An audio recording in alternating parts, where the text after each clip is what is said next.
Ó, vendo o atentado em Nice, cada vez me sinto melhor morando aqui em Médici.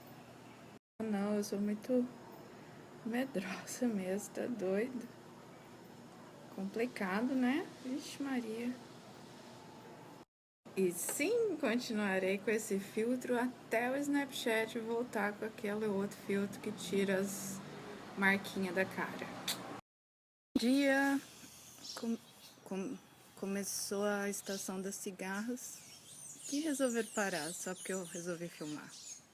Veja só o silêncio. Elas não conseguem dividir o espetáculo, não. Ou é elas ou é nada. Mas vim aqui para falar que meu sobrinho lindo chegou ao Brasil. Tá todo muito maluco lá com a minha mãe. Vovó tá doida. Uia, não tinha visto esse filtro antes. Ó, tem árvore de mentira. Bom, mas essa minha árvore aqui é original. Eu que plantei. Oh, tô linda.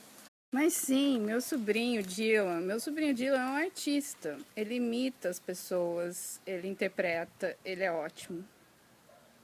Aquela criatura literalmente canta, dança, sapateia, pinta e borda, né?